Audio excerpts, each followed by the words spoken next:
نبی اکرم صلی اللہ علیہ وآلہ وسلم دے غلام حضرت ابو سعید خدری رضی اللہ تعالی عنہ آپ فرماتے ہیں قال خرج علینا رسول اللہ صلی اللہ علیہ وسلم ونحن نتذاکر المسیح الدجال فقال الا اخبركم بما هو اخوف عليكم عندي من المسيح الدجال فقلنا بلى يا رسول الله قال الشرك الخفي ان يقوم الرجل فيصلي فيزيد صلاته لما يرى من نظر رجل رواه ابن ماجه نبی اکرم تاجدار انبیاء صلی اللہ علیہ وسلم نے غلام حضرت ابو سعید خدری رضی اللہ تعالی عنہ آپ روایت کرتے ہیں کہ ساڈے کول نبی اکرم تاجدار انبیاء صلی اللہ علیہ وآلہ وسلم تشریف لائے اس حال دے اندر اسی جناب عیسیٰ علیہ السلام دا اور دجال دا تذکرہ کر رہے سن عیسیٰ علیہ السلام دا جدوں انہوں نے تشریف لے کے آنا ہے اور دجال دا تذکرہ کر رہے سن تے فرمایا کیا میں تانوں اس چیز دی خبر نہ دیاں جڑی میرے نزدیک تواڈے واسطے دجال تو بھی زیادہ خطرناک ہے حضور نے ارشاد فرمایا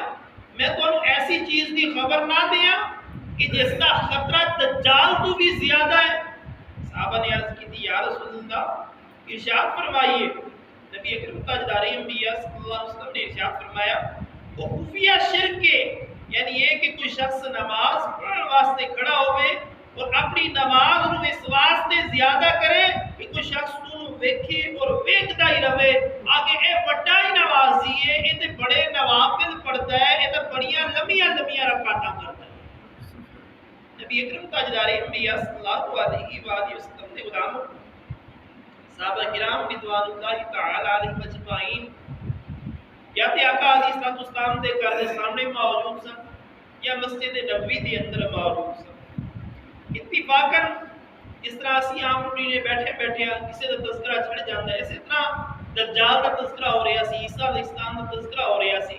تے آقا علیہ السلام نے تو تشریف لے حضور نے ارشاد فرمایا کیا میں تانوں اس تو زیادہ خطرناک گل نہ دساں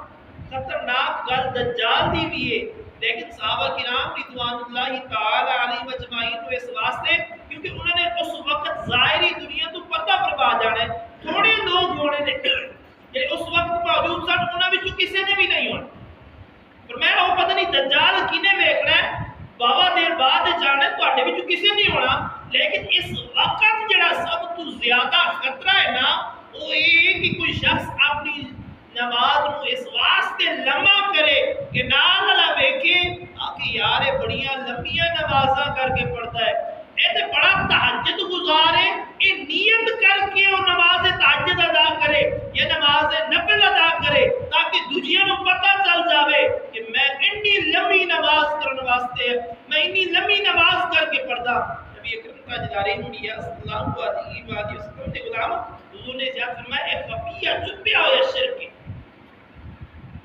لہذا اس چیز کو بچنا چاہیے نبی اکرم تاجدار انبیاء صلی اللہ علیہ وآلہ وسلم دے غلام یہ بہت ہی خطرناک ہے اور یاد رکھو آقا علیہ السلام نے اگرچہ تھے نماز تذکرہ کیتے لیکن ہر تو کم ایسا جڑا اسی دنیا دے دکھاوے واسطے کران گے نا اس دے واسطے بھی یہی حکم ہوگا یہی سوچ کے کہ دنیا والے میری واہ واہ کریں آخر کے بڑا ہی بس آقا علیہ السلام دے غلام ہاں تواڈے دل دے اندر ایسی کوئی گل نہیں تسی رب دی رضا واسطے کم کرتے ہو اگر دنیا واہ واہ کرے یا نہ کرے اس کو تسی بری ہو ذمہ ہو کہ وہ جڑا کچھ کرن گے وہ انہاں دا معاملہ ہے اللہ تبارک و تعالی دا تواڈے اوتے کسی قسم دا کوئی وبال نہیں ہے بشرطے کہ تواڈے دل دے اندر ایسیاں خواہشات نہ ہوئے کہ لوگ مینوں ویکھ کے اس طرح کریں اور کوشش یہی کرنی چاہیے کہ جدوں کوئی صدقہ خیرات کرو یا نفلی عبادت کرو چپ کے کلیاں بیٹھ کے کرو انج نہیں ہے کہ آ کے 10-20 بندے نوں اٹھا کے آکھو کہ میں تہجد پڑھن لگا میں فلاں کرن لگا میں نفلی پڑھن لگا میں اشراق پڑھن لگا میں اشراق پڑھن لگا میں فلاں پڑھن لگا میں فلاں پڑھن لگا آقا علیہ السلام نے بولا نفلی کی عبادت کوشش کرو خفیہ طور تے کرو اور نفلی صدقہ جڑا ہے نا کسی ماڑے دی خدمت کرنی ہے اس دے اندر بھی یہی ہے کہ کھبے ہاتھ نوں پتہ نہ چلے جے سجے ہاتھ دے نال تسی دے رہے ہو، سجے ہاتھ دے نال کسی نے بوجھ پایا نا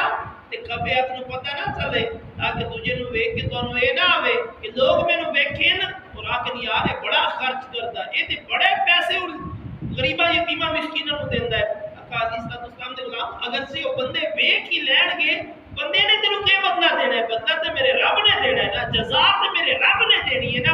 اگر تو عبادت کر رہے ہے تیری خالصتاً نیت عبادت دی ہے تے بعد یازا رب ہی تینوں جزا دے گا۔ اگر تیرا دکھاوا ہے بندیاں واسطے تے بندیاں نے تینوں دینا ہے،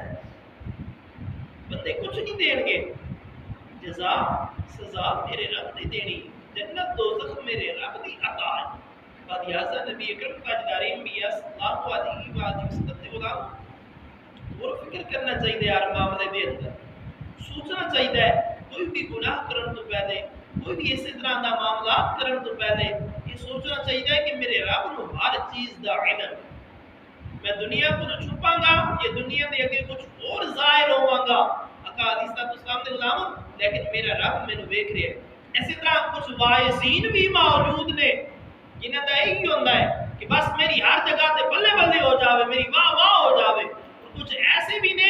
جنہاں نو اینا چیزاں تو بغیر بولیا بھی نہیں جاتا سپیکر دے اوتے، بس واہ واہ ہووے تے پھر ہی دو چار حکمے آندے نے، پھر دو چار گلاں آندیاں نے۔ آقا علیہ السلام دے غلام جدوں پڑھنا رب دا قرآن ہے، آقا علیہ السلام دا فرمان ہے، پھر اینا چیزاں دی کی ضرورت پئی ہے؟